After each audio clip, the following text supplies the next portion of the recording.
आप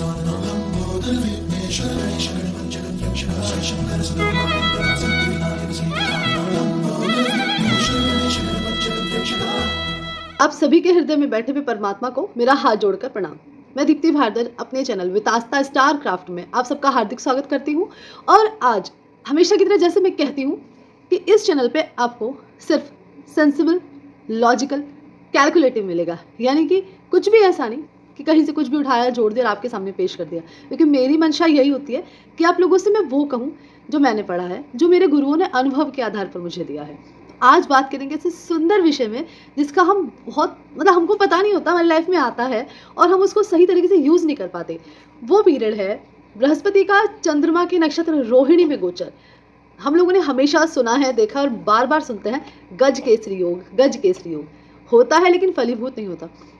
इस समय पे 13 जुलाई से 20 अगस्त तक बार बार कई बार चंद्रमा, जो कि बहुत ही स्पीडी प्लेनेट है ना, वो बार बार बृहस्पति के गोचर से होकर निकलेंगे, बृहस्पति के साथ बार बार कंबाइंड होंगे और ये गज केसरी योग बार बार फलीभूत होगा। आज इसी विषय में बात करेंगे, लेकिन उससे पहले यही नम्र निवेदन करती हूँ कि मेरे चैनल को सब्सक्राइब कीजिए, वीडियोज़ को लाइक कीजिए, दोस्तों के साथ शेयर भी कीजिए और हाँ, बेल आइकन को भी प्रेस कर लीजिए ताकि आने वाली वीडियोज़ की जानकारी आपको पहले से हो जाए। अब बात करेंगे बृहस्पति और चंद्रमा, गज केसरी, रोहिणी नक्षत्र। सबसे पहले तो ये जानते हैं कि रोहिणी नक्षत्र क्या है। ये तो हम सबको पता है कि रोहिणी नक्षत्र भगवान श्री कृष्ण के जन्म का नक्षत्र है। भगवान श्री कृष्ण की माता मतलब बलराम जी की माता का नाम भी रोहिणी था, तो उनका ये प्रिय नक्षत्र है। इसके अलावा हम सब ये भी जानते हैं कि चंद्रमा की सबसे प्रिय पत्नी जिसके साथ उनका बहुत प्रेम था वो भी रोहिणी थी। लेकिन इतना खास क्या है इसमें? रोहिणी चंद्रमा का नक्षत्र है और ये बृहस्पति के साथ जब कंबाइंड होता है तो गज केसरी योग बनाता है। लेकिन इस समय बृहस्पति भी वृषभ राशि यानी कि शुक्र की राशि में बैठे हैं और यहाँ जो रोहिणी नक्षत्र है ना, वो भी शुक्र के नक्षत्रों में आता है। और आप सब जानते हैं कि गुरु जो विस्तार का कारक है, ग्रोथ को सिग्निफाई करता है। चंद्रमा जो लिक्विड कैश, रस, दवाइयाँ, फूड और ट्रैवलिंग और हमारा जो अकाउंटेबल कैश है, उन सारी चीज़ों को रिप्रेजेंट करता है। तो ये दोनों जब कंबाइंड होंगे तो इन सारी चीज़ों में वृद्धि होती हुई दिखाई देगी। जहाँ बृहस्पति आपकी सुख है, समृद्धि है, वही चंद्रमा आपके मन का कारक है। और ये मन का जो नक्षत्र है वो वृषभ राशि यानी कि शुक्र के साथ कनेक्ट हो रहा है और शुक्र भौतिकता की राशि है। तो यानी कि जो मन है ना, वो प्रफुल्लित है और वो तैयार है खूब सारी अपॉर्चुनिटीज़ को भुनाने के लिए। यानी कि यहाँ बैठे हुए बृहस्पति जब चंद्रमा के नक्षत्र में जाएंगे ना, तो इन सारी चीज़ों में जो मैं आपको बताने वाली हूँ वृद्धि ही करेंगे। बहुत अच्छा पीरियड है, खास तौर से क्योंकि ये जो बेल्ट है ना नक्षत्र की, वहाँ पे मेष, वृष, मिथुन और कर्क का 4th पद आ रहा है। यानी कि इन सभी नक्षत्रों में जन्मे हुए लोग इस समय में बहुत कुछ पाएंगे और आपको इच्छा भी यही है। इसके अलावा जो बृहस्पति हैं वो पहले से ही शुक्र के साथ बैठ के धन कुबेर योग बना रहे हैं। इसके अलावा बृहस्पति और चंद्रमा मिलकर गज केसरी योग बना रहे हैं।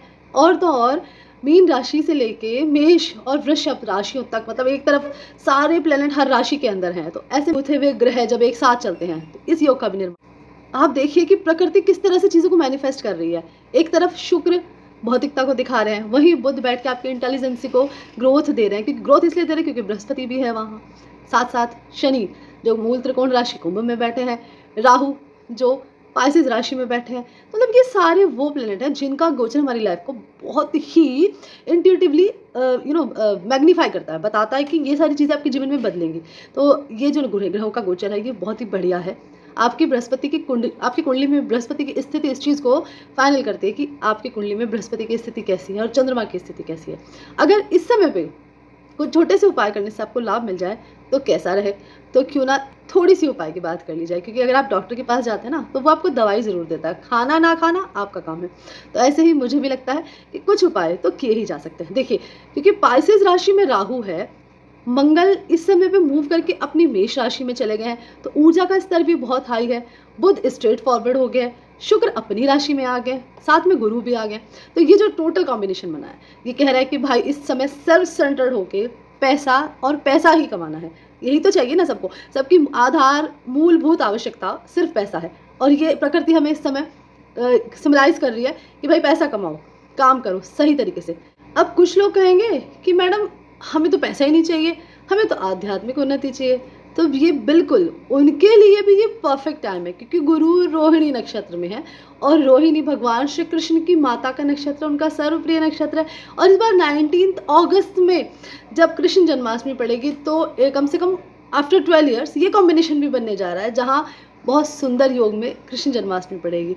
तो ऐसे में भगवान श्री कृष्ण की कृपा तो बरसेगी ही, और भगवान श्री कृष्ण यानी कि हरि की कृपा बिना भगवत प्राप्ति तो हो ही नहीं सकती।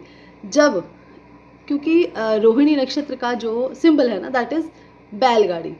बैल प्रोडक्टिविटी को दिखाते हैं, उत्पादकता को दिखाते हैं, यानी कि बढ़ोतरी को दिखाते हैं। और चंद्रमा का नक्षत्र है तो यहाँ प्रोडक्टिविटी बढ़ती है, मैन्युफैक्चरिंग बढ़ती है। वो बढ़ाना, वो जो मैन्युफैक्चरिंग हो रही है वो किसी भी फील्ड में हो सकती है, उसमें कोई दो राय नहीं है, लेकिन चूज़ आपको करना है क्या आपके हॉरोस्कोप इस चीज़ को सपोर्ट कर रहा है या नहीं। इस रोहिणी नक्षत्र के जो देवता हैं वो प्रजापति ब्रह्मा है। ब्रह्मा का काम भी मैन्युफैक्चरिंग करना है। तो जो लोग अभी 30 से 50 के फेज़ में है या 60 से 70 के फेज़ में, उनकी कुंडली पे इस ग्रह नक्षत्र का जो गोचर है वो बहुत बड़ा प्रभाव डालने वाला है, क्योंकि यही टाइम रोहिणी नक्षत्र के एक्टिव होने का होता है। Gold jewellery, manufacturing units, financial sectors, आपका ज्वेलरी सेक्टर, आपका food hotel industries, logistic industries, आपका फैशन, क्लोथिंग, ये चीज़ें शुक्र से रिलेट करती हैं, चीज़ें चंद्रमा से रिलेट करते हैं। इन सब में बढ़ोतरी होती हुई देखी जाएगी। तो ऐसे में आप लोग को अगर कहीं भी इन्वेस्ट करना है तो इसी समय पे इन्वेस्ट करें, अच्छे रिजल्ट आने की संभावनाएं बनेंगी। लेकिन फिर भी मैं बार बार यही कहती हूँ कि आपका पर्सनल हॉरोस्कोप इस चीज़ को इंडिकेट करता है कि आपके जीवन में घटनाओं को अंजाम देने के लिए ग्रह गोचर कितने प्रतिशत सहायता करते हैं। ठीक है, अब बात करते हैं छोटी सी 2 रेमेडीज़ की। सबसे पहले तो हमने ये देखा है कि जो जिस नक्षत्र का गोचर हो रहा है, ग्रह का जिस नक्षत्र में गोचर हो रहा है, अगर हम उसके सिंबल्स को अपने आसपास रखें तो हमारे लिए वो मैनिफेस्ट होने लगता है। तो आप बुलेट कार्ड का एक छोटा सा स्टेचू अपनी वर्किंग टेबल पर रख सकते हैं जहाँ आप काम करते हैं, या फिर अपने घर में रख सकते हैं। और आप कौन सी दिशा में रखेंगे? आप रखेंगे नॉर्थ ईस्ट साइड में, इसको आप वहाँ रख सकते हैं। इसके अलावा अगर आप चाहें तो 2 मुखी, 5 मुखी या 10 मुखी रुद्राक्ष का कॉम्बिनेशन पहन सकते हैं। और भगवान श्री कृष्ण की आराधना का तो ये उत्तम समय है। ओम क्लीम कृष्णाय नमः, इस मंत्र का जितना जाप करिए और लाभ लीजिए इस गोचर का। मेरा आप सबके लिए ये रोहिणी नक्षत्र में चंद्रमा का बृहस्पति का गोचर बहुत बढ़िया हो। जैसे चंद्रमा हमेशा चीज़ों में बढ़ोतरी करते हैं, ऐसे आपके जीवन में खुशियों की बढ़ोतरी हो। इसी उम्मीद के साथ मैं दीप्ति भारद्वाज आप सबसे विदा लेती हूँ और आप सबको यही कहूँगी कि सुखी रहिए, शांत रहिए, परमात्मा की शरण में रहिए। ये सबसे शानदार उपाय है। जय श्री महाकाल।